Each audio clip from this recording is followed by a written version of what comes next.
Bonjour à tout le monde, j'espère que vous allez bien. Aujourd'hui, le sujet qu'on va partager ensemble, c'est sur le parler en langue. Qu'est-ce que le parler en langue? Est-ce que c'est une langue existante ou c'est une langue, comme les gens disent souvent, angélique, ou c'est vraiment une chose qu'on peut retrouver dans la Bible? Parce que dans le monde du christianisme, il y a beaucoup de confusion sur ce sujet. Moi, ça fait pas longtemps, ça fait 6 ans que je suis chrétien. En parcourant beaucoup, je faisais le shopping spirituel. Je suis arrivé, je me posais beaucoup de questions. Les gens parlent en langue, les gens crient, toutes ces choses. Qu'est-ce que c'est réellement? Qu'est-ce que la Bible dit? Qu'est-ce que Dieu dit sur le sujet? C'est alors que, en étudiant, que je suis arrivé à cette conclusion qu'on va arriver à la fin de la présentation tous ensemble. On va aller d'abord dans Marc, chapitre 16. Dans la Grande Commission, on a Matthieu 28, après on a Marc, chapitre 16, où justement ce mot ressort. Dans Marc, chapitre 16, le verset 15, Jésus dit aux disciples, puis il leur dit, allez par tout le monde, prêchez la bonne nouvelle à toute la création. Déjà, il faut se poser la question, à qui Jésus s'adresse ici? À ses disciples. Les 11. Parce que le plus intellectuel des disciples était Judas. Les autres, des pécheurs, des hommes qui n'avaient pas fait des grandes études. Et ils doivent aller prêcher dans le monde entier. Et il dit, celui qui croira et qui sera baptisé sera sauvé, mais celui qui ne croira pas sera condamné. Voici les miracles qui accompagneront ceux qui auront cru. En mon nom, ils chasseront des démons, ils parleront de nouvelles langues, ils saisiront le serpent, ils boiront quelques breuvages mortels, il ne leur fera point de mal. Ils imposeront les mains aux malades et les malades seront guéris. Alors, on voit dans ce texte que ceux qui auront cru, ils vont parler de nouvelles langues. Le mot qui ici fait référence à une langue existante. Ils parleront de nouvelles langues. Ça ne veut pas dire aussi que, le texte est très clair, ça ne veut pas dire qu'une personne seule va réunir tous les dons qui est ici. Mais ce sera distribué. On va voir la précision plus tard. Donc, on voit déjà dans la parole de Jésus-Christ que c'est une langue existante. Maintenant, allons dans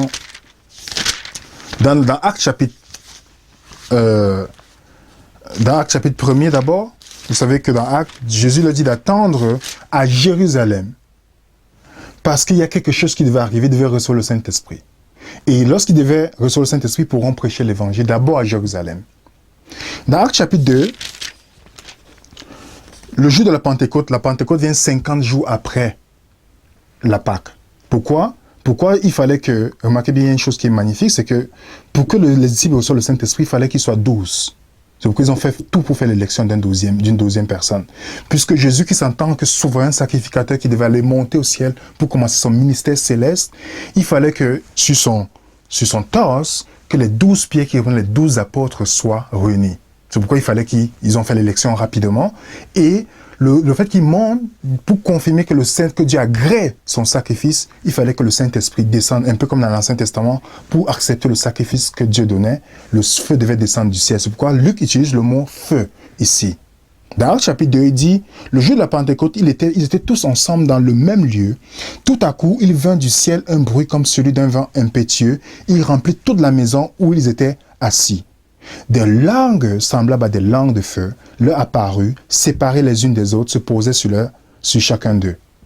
Ils furent tous remplis du Saint-Esprit, se mit à parler en d'autres langues, selon que l'Esprit donnait de s'exprimer. Donc chacun ne parlait pas tous la même langue, il avait chacun selon ce que l'Esprit donnait. Et le verset 5 commence avec un contraste. Or, il y avait en ce jour à Jérusalem des hommes juifs pieux de toutes les nations qui sont sous le ciel. Comprenez une chose, la Pentecôte, c'est une fête très importante pour les Juifs. Beaucoup disent que c'est ce moment où que Dieu a donné sa loi sur le mont Sinaï. C'est une fête très importante. Et les Juifs qui sont nés, que ce soit en Italie, en Allemagne, que ce soit peu importe, en Angleterre, tout, ce jour, beaucoup des Juifs de la diaspora viennent à Jérusalem pour fêter. Mais imaginez, beaucoup qui venaient ne parlaient pas nécessairement hébreu. Et comme c'était les hommes pieux qui recherchaient vraiment Dieu, Jésus voulait vous donner encore la capacité à Israël d'écouter l'évangile avant que les disciples aillent vers d'autres nations. Donc c'était les Juifs de la diaspora. C'est pourquoi vous allez comprendre, dans le verset 6, on dit « Au bruit qui eut lieu ». La multitude accourut, elle fut confondue parce que chacun les entendait parler dans sa propre langue. Vous comprenez? Dans sa propre langue. On cite cette langue à partir du verset, le verset 8 nous dit, et comment les entendons-nous dans notre propre langue, à chacun dans notre langue maternelle? On cite Parthes, Mèdes, Élamites, ceux qui habitent la Mésopotamie, la Judée, la Cappadoce, le Pont, l'Asie, la Phrygie, la Pamphylie, l'Égypte, le territoire de la Libye voisine de Cyrène, ceux qui sont venus de Rome, juifs et prosélytes, crétois et arabes. Comment les entendons-nous parler dans nos langues les merveilles de Dieu, dans la parole de Dieu? Donc ces personnes venaient de différentes nations, ils entendent. Moi qui parle, on me parle anglais, comme je connais l'anglais, Jean sûrement parle en anglais devant moi, je comprends l'évangile grâce à Jean, que Dieu utilise par le Saint-Esprit de parler l'anglais devant moi. Et lorsqu'on voit déjà ici, on voit que on est dans une langue existante. Comprenez bien mes frères, il y a 18 endroits dans le Nouveau Testament où on parle du manifestation du Saint-Esprit, mais il n'y a que 3 endroits où on parle que c'est lié au parler en langue. On voit le premier endroit ici, qu'est-ce qu'on voit? On voit que nous sommes dans Actes chapitre 2, c'est une langue existante. Le deuxième place que je vais aller avec vous, avant d'aller plus loin, c'est dans Actes chapitre 10. Vous vous rappelez, quand Dieu dit à Pierre d'aller prêcher à Corneille, Corneille qui est italien, d'aller prêcher l'évangile dans la famille de Corneille, avec toutes les personnes qui étaient avec lui. Dieu lui donne la vision déjà, 2 visions avec les animaux impurs. Déjà, il y a une chose qu'on doit rappeler, on doit se rappeler, Pierre n'a jamais mangé. Pour ceux qui utilisent ça pour justifier qu'ils doivent manger les animaux impurs. On pouvait dire qu'il est en train de désobéir à Dieu, mais il n'a jamais mangé. Alors, qu'est-ce qui se passe? Pierre reçoit la vision, après Dieu lui explique qu'il doit aller prêcher aux païens, qu'il ne doit pas considérer les païens comme des personnes impures. Et voilà ce que, lorsque Pierre arrive chez Corneille, et il commence à expliquer, on dit, dans le verset 34, on dit, alors Pierre ouvrant la bouche et dit, en vérité, je reconnais que Dieu ne fait point de favoritisme. Mais en toute nation, celui qui craint et qui pratique lui est agréable, qui pratique la justice lui est agréable. Il envoya la parole au fils tout et tout, il commence à expliquer et il commence à parler tous. Remarquez bien, lorsque Pierre prêche à ces personnes, ils reçoivent le Saint-Esprit dans Actes chapitre 10. Et dans le verset 44, on dit, comme Pierre prononçait encore ces mots, le Saint-Esprit descendit sur tous ceux qui écoutaient la parole. Comprenez bien, tous ceux qui écoutaient la parole, tous les fidèles circoncis qui étaient venus avec Pierre furent étonnés de ce que le don du Saint-Esprit était aussi répandu sur les païens, car ils les entendaient parler en langue et glorifier Dieu. Vous allez me dire, mais parler en langue, c'est différent de ce qu'on a dans Actes chapitre 2. Déjà, il y a un point avec certains amis de d'autres dénominations qui disent souvent que on doit d'abord être baptisé d'eau avant de recevoir le Saint-Esprit. Mais on voit ici qu'ils ont reçu le Saint-Esprit avant d'être baptisés d'eau. Parce que dans le verset 47, Paul dit, peut-on refuser le baptême d'eau à ceux qui ont reçu le Saint-Esprit? On voit déjà, c'est déjà contraire à certains enseignements que les gens donnent. Donc, ils ont parlé en langue. Mais quelle langue s'agit-il? Remarquez bien, Pierre lui-même va expliquer. Dans Actes chapitre 15, Actes chapitre 11, son retour maintenant vers les disciples. Il parle, les disciples sont fâchés après Pierre parce qu'ils ont entendu que Pierre est parti prêcher chez un non-juif. Et alors, qu'est-ce qui se passe? Pierre commence à leur expliquer. Il commence à dire, non, Dieu m'a montré la vision, tout et tout. Et dans le verset 15, il dit ceci, dans Actes chapitre 11. Verset 15, il dit, lorsque je me fus mis à parler, le Saint-Esprit descendit sur eux comme sur nous au commencement. Alors, pourquoi Pierre dit au commencement? Qu'est-ce qui s'est passé au commencement? Actes chapitre 2. C'était pas le Saint-Esprit qui est descendu? Oui. Est-ce qu'ils ont parlé des langues qui existaient? Oui. Ça veut dire que, chez Corneille qui était italien, ces personnes qui ne parlaient pas nécessairement hébreu, il fallait le Saint-Esprit pour que ces personnes puissent comprendre vraiment les oracles de Dieu. Donc, Acte chapitre 2, on a les langues existantes. Acte chapitre 10, on a une langue existante. Le texte de confusion que beaucoup de mes frères qui sont venus avec cette étude pour vouloir montrer qu'ils pouvaient parler une langue autre, que ce n'était pas une langue existante, c'était les langues. Je me rappelle, je suis parti chez un cousin qui est entré dans l'église où on parlait en langue. Et soi-disant parler en langue. Et il était à la douche, il prenait sa douche, et je l'entendais crier, il parlait des choses, et puis j'étais surpris, je disais, bon, je vais l'attendre qu'il vienne. Et lorsqu'il est sorti de la douche, je lui pose la question, mais qu'est-ce qui se passe? Qu'est-ce que tu es en train de dire? Il me dit, je priais en langue. Je dis, mais pourquoi tu as besoin de... Est-ce que tu comprends ce que tu dis? Il me dit, mais c'est une prière parce qu'il ne faut pas que Satan écoute ma prière. Je dis, mais tu penses que... si Dieu te répond, comment tu sais que ce que tu as demandé est vrai? Comment tu vas savoir qu'il t'a répondu à telle chose, puisque tu ne sais même pas ce que tu dis? Il me dit, oui, tu as raison. Et puis, je lui dis, regarde, Satan ne lit pas dans les pensées des personnes. Tu peux prier dans tes pensées, il ne va jamais lire. Il lit seulement quand tu manifestes des actions.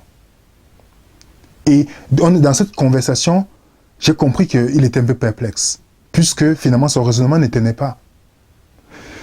Dans Actes chapitre 12, vous allez voir, dans Actes chapitre 12, excuse-moi, on dit Actes chapitre 12, 1 Corinthiens chapitre 12, c'est l'apôtre Paul. Parce que pour comprendre 1 Corinthiens 14, il faut comprendre le contexte de 1 Corinthiens chapitre 12. Corinthe est une église qui avait beaucoup de problèmes. Tellement de problèmes que Paul a écrit 2 lettres. Et Corinthe était située dans au port, et beaucoup de personnes qui venaient de la Chine, de plusieurs pays, étaient convertis au christianisme, on devait les amener dans l'église. Et il y avait beaucoup de différentes nationalités dans l'église, et ça avait beaucoup de problèmes. Alors Paul veut parler d'abord de l'unité dans Actes chapitre 12. Il dit,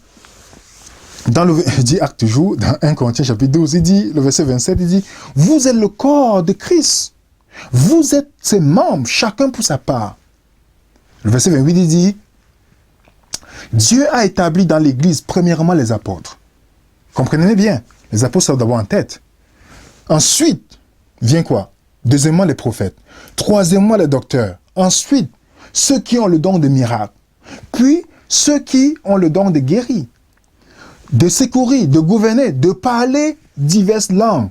On va parler de diverses langues. Ici, c'est la dernière, dans une langue existante. Donc, c'est le dernier dans l'église. Ce n'est même pas le premier. On voit dans les églises aujourd'hui où c'est ça qu'on met à l'avant. Pourtant, c'était le dernier dedans. Et voilà ce qu'il continue de dire maintenant. Cette forme de poser les questions, c'était pour montrer que, pour la réponse était non. Regardez le verset 29, il dit, tous sont-ils apôtres? La réponse est non. Parce que tout le monde dans l'église peut être apôtre. Tous sont-ils prophètes? Il va en ordre, hein? Non. Tous ont-ils le don de miracles? Non. Tous ont-ils le don de guérison? Non. Tous parlent-ils en langue? Non. Tous interprètent-ils? Non. Ça veut dire que dans l'église, tout le monde ne doit pas parler en langue. Si c'est une langue, il n'y a pas de langue existante déjà d'une manière très simple ici, parce qu'on n'a que les langues existantes devant nous. Tout le monde ne parle pas en langue, parce que chacun a son don. Mais dans beaucoup d'églises, on dit tout le monde, si tu ne parles pas en langue, ça veut dire que tu n'as pas reçu le Saint-Esprit. C'est déjà faux, bibliquement parlant ici. Parce que tout le monde n'est pas apôtre, tout le monde n'est pas prophète, tout le monde n'a pas le don de parler en langue. Et voilà ce qu'il dit dans le verset 31. Parce que Paul le disait que oui, vous avez tous des talents différents, mais il y a un don qui va au-delà de tous. C'est là où il commence avec le verset 31, il dit « Aspirez au don le meilleur ». Donc je vous appelle à quelque chose de plus grand que tout ce que j'ai cité. C'est là où 1 Corinthiens 13 commence. Où il dit « Si je parlais », vous remarquez bien, la condition est très claire. D'autres versions disent « quand ». La condition est très claire. Si je parlais la langue des hommes et des anges, si je n'ai pas l'amour, je suis un airain qui résonne, un cymbale qui retentit. Déjà, Paul ne parlait pas la langue des anges. Il prit dessus la condition. Si. Il veut montrer à quel point, même si je parle tout ce que je peux sur la terre, que je n'ai pas l'amour, le mot amour, là, c'est agapé. Si je fais tout ce que je fais à l'église, si je ne le fais pas parce que j'aime Dieu, ça ne sert à rien du tout. Il dit, si, même quand je distribuais, dans le verset 3, quand je distribuais tous mes biens pour la nourriture des pauvres, quand je livrais même mon corps pour être brûlé, si je n'ai pas l'amour, cela ne me sert à rien. Paul n'a jamais donné tous ses biens. Il n'a jamais livré son corps pour être brûlé. Donc, il est en train d'extrapoler ici. Il est en train de prendre les exemples, il conditionne pour montrer à quel point l'amour est le plus grand des dons. L'amour agapé, l'amour pour Dieu. C'est là où il commence. L'amour est patient. L'amour est plein de bonté, tout et tout. Donc, tout le monde ne parle pas en langue, et le plus grand des dons, c'est l'amour. Ce n'est pas le parler en langue. Et aussi, dans 1 Corinthiens 14 maintenant, voilà ce qui se passe. Dans le verset 1er, nous dit, recherchez l'amour. Aspirez aussi au don spirituel, mais surtout à celui de la prophétie. Donc, le mot prophétie, c'est prêcher. Le verset 2 dit, en effet, celui qui parle en langue ne parle pas aux hommes, mais à Dieu. Car personne ne l'entend, c'est un esprit qu'il dit des mystères. Les gens prennent le verset pour dire, tu vois, le fait que je parle, ce n'est qu'un esprit Personne m'entend, ce n'est qu'un esprit. Mais quand on regarde quand on vient dans le contexte, parce qu'un texte hors de son contexte devient un prétexte. Lorsqu'on vient dans le contexte de l'église de Corinthe, on voit que c'est une église multiculturelle. Lorsqu'on demandait par exemple à un Italien d'aller faire la prière, s'il prie en italien, et moi je suis anglais, qu'est-ce que je vais entendre? Pour moi, il est en train de parler des mystères, puisque je n'entends pas. Il n'y a que lui qui est édifié, puisqu'il sait ce qu'il est en train de dire à Dieu. C'est pas ce qui se passe. Et Paul insiste que si quelqu'un vient, il faut au moins un interprète. Il faut un interprète. Parce qu'il y avait tellement, l'église était tellement désorganisée que ça se faisait dans l'église. Lisez juste sur le contexte historique, vous allez comprendre. Et dans 1 Corinthiens 14, même Paul dit, je rends grâce à Dieu que je parle beaucoup plus en langue que vous, parce que Paul parlait plusieurs langues. Mais dans 1 Corinthiens chapitre 14, il y a un verset que beaucoup de mes amis qui croient au parler en langue aimeraient supprimer dans la Bible si c'était possible. C'est dans le verset 27. Voilà ce qu'il dit dans le verset 27 de 1 Corinthiens 14. Il dit, « En est-il qui parle en langue, que 2 ou 3, au plus parlent, que chacun à son tour, et que quelqu'un interprète. » Ça contredit clairement ce qui se passe dans beaucoup d'églises où les gens parlent en langue. Puisque tout le monde parle le charabia. Si c'était vraiment, disons, imaginons que c'était vraiment ça. Ils parlent tous, et il n'y a pas d'interprète. Il dit bien chacun à son tour. On voit que c'est une langue existante ici dans l'église. Ou si je parle en anglais, il faut que je parle à mon tour, et puis quelqu'un interprète. L'autre parle en espagnol, il parle à son tour, quelqu'un interprète. C'est ce que Paul est en train de dire. Il dit 2 ou 3, pas plusieurs personnes. 2 ou 3, au plus qui parlent. Et qu'il faut chacun à son tour. Parce qu'il conclut, il dit, Dieu n'est pas un Dieu de désordre, mais un Dieu de paix. Et pour comprendre aussi une chose très simple, mes frères et sœurs, vous allez comprendre que quand on a reçu le Saint-Esprit, on a vu le fruit de l'Esprit dans Galates chapitre 5. Dans Galates chapitre 5, le fruit de l'Esprit, c'est très simple. Vous allez voir ensemble. Parce que quand les gens crient, ils sont en transe, tout et tout, ça ne corrobore pas avec le Saint-Esprit qu'on voit dans la Bible. Parce que le fruit de l'Esprit, c'est la joie, l'amour, la joie, la paix, la patience, la bonté, la bienveillance, la fidélité, la douceur, la maîtrise de soi. Le dernier fruit de l'esprit, c'est la maîtrise de soi. Tu ne perds pas contrôle. Mais dans beaucoup d'églises, là, les gens viennent bien devant Jésus-Christ, mais ils rentrent en train de trembler au sol. Montrez-moi dans la Bible où les gens sont venus bien portants et rentrés étant perturbés. Vous ne voyez pas ça dans la Bible. Mais les gens pensent que la manifestation de tomber dans un état comme ça veut dire que c'est Dieu. Est-ce que vous savez que Satan a la contrefaçon de tout ce que Dieu tout ce que Dieu a créé? Est-ce possible que ceux qui pensent qu'ils parlent en langue, ce n'est pas notre esprit qui le fait que l'esprit de Dieu? Parce que la langue ici, on sait dans la Bible, c'est une langue existante. Comment les disciples devaient prêcher l'évangile? Pourtant, ils n'ont jamais appris la langue. Dieu voulait à tout prix qu'ils apprennent. Je connais des gens aujourd'hui qui ont la capacité d'aller quelque part et ils parlent une langue. Ils apprennent la langue rapidement. Parce que Dieu, ils ont un don, un talent extraordinaire d'apprendre rapidement une langue. Et nous sommes plus dans ce contexte parce que le but du parler en langue que Jésus leur disait dans la langue existante, c'est de prêcher l'évangile. Mais les gens parlent en langue, restent à l'église. En disant qu'ils parlent en langue, ils restent entre eux. C'est pas cette raison que Dieu a donné le Saint-Esprit, mes frères et sœurs. Donc, le parler en langue, c'est une langue existante. Et faisons très attention, mes frères et sœurs, de dire ce que la Bible ne dit pas. La parole de Dieu est très claire. Jésus lui-même parle de la langue. Et vous savez que les gens prennent beaucoup les écrits de Paul pour confirmer ces faits. Je vous lis un dernier passage de l'apôtre Pierre parlant des écrits de Paul. Et ce passage, retenez-le vraiment, mes frères et sœurs. Parce que Pierre avertit les chrétiens parce que Paul était un homme intellectuel. Les mots difficiles, il utilisait parce que c'était un homme intellectuel. S'il y a un événement qui arrive et quelqu'un a un doctorat, l'autre a juste fait le collège, ils ne vont jamais décrire de la même manière, ils vont utiliser les mots différents. Paul utilise les mots difficiles, ce qui fait que pour comprendre ce que Paul a dit, il fallait regarder ce que les apôtres disent et ce que Jésus dit sur le sujet pour pouvoir être sûr que tu es sur la bonne ligne. Mais les gens font le contraire comme si Paul était plus grand que Jésus-Christ. Pourtant, il s'appelle dit Paul, serviteur de Jésus-Christ. Voilà ce que Pierre dit. Dans 2 Pierre 3, verset 15, il dit « Croyez que que la patience de notre Seigneur est votre salut. Comme notre bien-aimé frère Paul vous l'a aussi écrit, selon la sagesse qui lui a été donnée.